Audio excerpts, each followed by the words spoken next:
मैं हूं बालाजी पांडे और आज से ठीक 2 साल पहले नवंबर 2020 में चाइना की सरकार पीपल रिपब्लिक ऑफ चाइना के द्वारा एक अनाउंसमेंट किया जाता है और उस अनाउंसमेंट में कहा जाता है कि चाइना की सरकार तिब्बत वाले क्षेत्र में ब्रह्मपुत्र नदी पर एक सुपर हाइड्रो पावर डैम बनाने जा रही है। तो अब इसके चलते भारत सरकार टेंशन में है, क्योंकि जब वह डैम बनाएगा ब्रह्मपुत्र नदी पर तो चाइना उस ब्रह्मपुत्र नदी के वाटर फ्लो को मैनिपुलेट कर सकता है। और ब्रह्मपुत्र नदी इंडिया के लिए बहुत ही इंपॉर्टेंट है। इंडिया के फ्रेश वाटर सप्लाई का ब्रह्मपुत्र नदी 30% योगदान देता है। अगर वहीं हम पानी से बिजली बनाने की बात करें तो पानी से बिजली बनाने में यह भारत को ब्रह्मपुत्र नदी 40% तक योगदान दे सकता है पानी से बिजली बनाने में। तो आज की इस वीडियो में हम जानेंगे कि चाइना कैसे तिब्बत पे कब्जा करके 8 से 10 देशों को प्रभावित कर रहा है।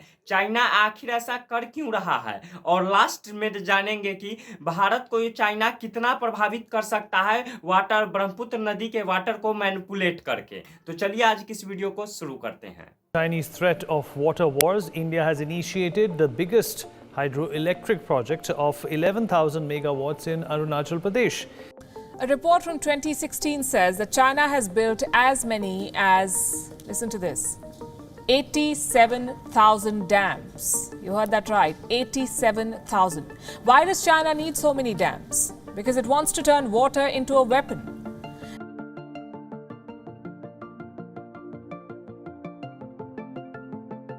तो दोस्तों, चाइना का एक प्राचीन मिलिट्री स्ट्रेटजी थे जिनका नाम था sun tzu। उन्होंने कहा था कि पानी ऊपर से नीचे की ओर बहता है और जब कोई भी बांध टूटता है तो पानी बहुत ही फोर्स से धक्का देता है। और उन्होंने यह भी कहा था कि सैनिक का भी स्ट्रेटजी ऐसा ही होना चाहिए कि जब भी वो किसी भी अपने दुश्मन पे अटैक करे तो तब अटैक करे जब वो सोचा भी ना हो, और इतना कस के फोर्स से अटैक करे जैसे कोई बांध टूटता है तो पानी का फोर्स रहता है, उसी फोर्स से सैनिक को भी अपने दुश्मन पे अटैक करना चाहिए। यही तो एक आर्मी की स्ट्रेटजी होती है। तो दोस्तों, वहां के चाइना के जो प्राचीन मिलिट्री स्ट्रेटजी थे sun tzu ने बहुत ही पहले ही इस वो पानी और सैनिक के बीच कंपैरिजन किया था। लेकिन आज के चाइना को अगर हम देखें तो आज के चाइना में भी यह फर्क नहीं दिख रहा है। चाइना को पता चल गया है कि अगर वह भारत से युद्ध करता है तो एक तरफा युद्ध कभी भी नहीं होने वाला है, क्योंकि चाइना को गलवान वैली अच्छी तरीके से याद है,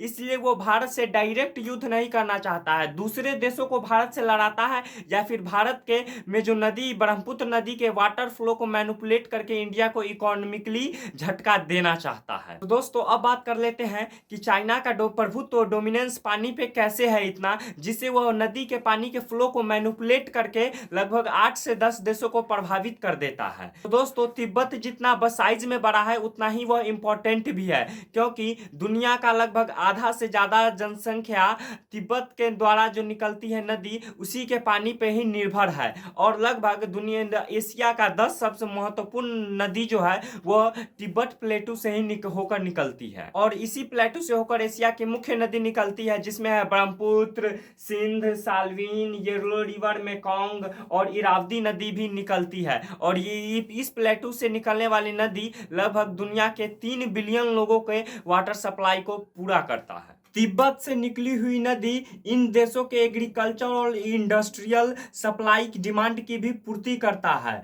वहीं 1991 में चाइना की कम्युनिस्ट पार्टी ने तिब्बत पे कब्जा करके तिब्बत से निकलने वाले नदियों पर पूरा कंट्रोल जमा लिया। तो तिब्बत पे कब्जा करके चाइना वहां से निकलने वाली सारी नदियों पर अपना कंट्रोल जमा लिया। और दोस्तों, जहां से नदी का पानी ओरिजिनेट होता है उसे अपर रिपेरियन एरिया कहा जाता है, वहीं जहां से होकर नदी का पानी बहता है उसे लोअर रिपेरियन एरिया कहा जाता है। तो दोस्तों, तिब्बत पे चाइना का कंट्रोल है, इसलिए चाइना को अपर रिपेरियन कंट्री कहा जाता है।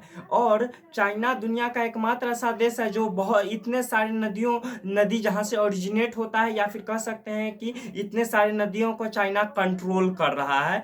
और इस चाइना के इस जियोग्राफिकल एडवांटेज को चाइना वेपनाइज भी कर रहा है, क्योंकि दोस्तों तिब्बत जो है वो सी लेवल से 6 से 8 किलोमीटर ऊपर है। और ऐसा देखा गया है कि जब भी कोई ऊपर वाले क्षेत्र से नीचे की ओर पानी आती है तो बहुत ही वाटर फोर्स के जनरेट होता है। तो ऐसा सदा से होकर आता रहा है कि जितने भी अपर रिपेरियन वाले कंट्री होते हैं वो इस जियोग्राफिकल एडवांटेज का लाभ उठाते हैं और नदी पे डैम निर्माण कर बिजली पैदा करते हैं। तो चाइना ने इसी जियोग्राफिकल एडवांटेज का लाभ उठाया और एक ऐसा रिपोर्ट कहा गया है जिसमें कहा गया है कि चाइना ने नदियों पर 87,000 डैम का निर्माण किया है। और ये जो डैम निर्माण की कहानी है इससे लोअर रिपेरियन कंट्री जैसे कि इंडिया सब के लिए सरदर्द का कारण बन जाता है, क्योंकि अगर वो वाटर फ्लो को मैनिपुलेट कर दे या फिर वाटर फ्लो को थोड़ा बंद कर दे तो वो इंडिया के लिए अच्छा नहीं होगा, इंडिया के एग्रीकल्चर और इंडस्ट्रियल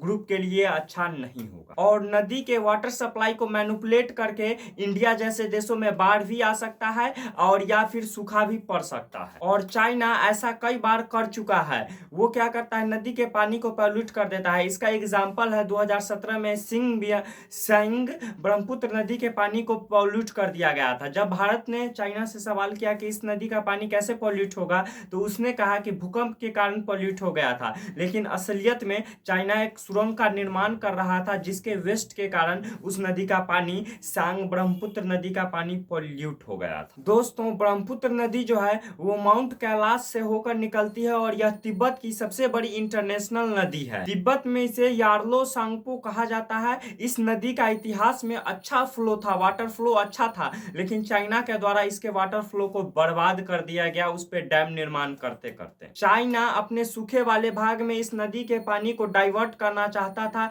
इसलिए 2009 में उसने इस नदी पर पहला प्रोजेक्ट शुरू किया और उस प्रोजेक्ट का नाम था जैंगमू हाइड्रो पावर स्टेशन, जो 2015 में फुल्ली ऑपरेशनल देखने को मिला। वर्ष 2013 में चाइना के 12वीं पंचवर्षीय योजना के द्वारा इस नदी पर मल्टीपल डैम बनाने की कोशिश की गई थी। 2013 में चाइना की 12वीं पंचवर्षीय योजना के द्वारा इस नदी पर 3 डैम बनाने का प्रयास किया था। वहीं चाइना की 14वीं पंचवर्षीय योजना के द्वारा इस नदी पर मल्टीपल डैम बनाने की प्रोजेक्ट लाई गई थी चाइना के द्वारा, जो कि इंडिया और बांग्लादेश जैसे लोअर रिपेरियन कंट्री के लिए सही नहीं है। ये लोअर रिपेरियन कंट्री के एग्रीकल्चर और इंडस्ट्रियल क्षेत्र को पूरी तरह प्रभावित करेगा। अब आप लोग सोच रहे होंगे चाइना तुरंत वाटर को फ्लो को मैनिपुलेट कर देता है, तो कभी फ्लड गेट को खोल के इंडिया में बाढ़ ला देता है, तो इस पर क्या कोई इंटरनेशनल एग्रीमेंट है? तो दोस्तों ट्रांस बाउंड्री रिवर को लेकर एक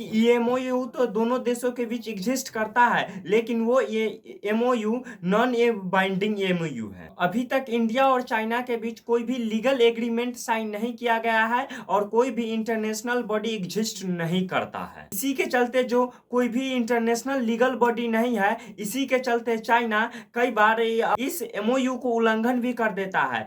इसका उदाहरण है डोकलाम क्राइसिस के बाद चाइना ने ब्रह्मपुत्र नदी का डेटा शेयर इंडिया के साथ नहीं किया, जिससे इंडिया में बाढ़ देखने को मिला। तो अब आप लोगों के मन में आ रहा होगा कि चाइना ऐसा आखिर करता क्यों है। तो दोस्तों अगर हम हिस्ट्री में देखें तो 2006 में वर्ल्ड बैंक ने कहा था कि चाइना में वाटर स्कार्सिटी होने वाली है, जिससे चाइना अपने पड़ोसियों से वाटर को लेकर उलझेगा। और दोस्तों वर्तमान में चाइना का भी इकोनॉमी डिक्लाइन हुआ है, तो चाइना के लोग वहां पे उग्रवाद न करने लगे, चाइना की सरकार का विरोध न करने लग जाए, इसलिए चाइना कभी कभी अपने पड़ोसी से भी झगड़ा करने लगता है, पड़ोसी से उलझना चाहता है, जिससे जनता का ध्यान इकोनॉमी के डेटा पर डिक्लाइन पर न जाए और राष्ट्रवाद का बल फूका जाता है। आशा करते हैं कि यह वीडियो अच्छा लगा होगा। आप मेरे इस चैनल के और भी वीडियोस को देख सकते हैं। इसी टिप्पणी पे मैं बालाजी पांडे विदा लेता हूँ।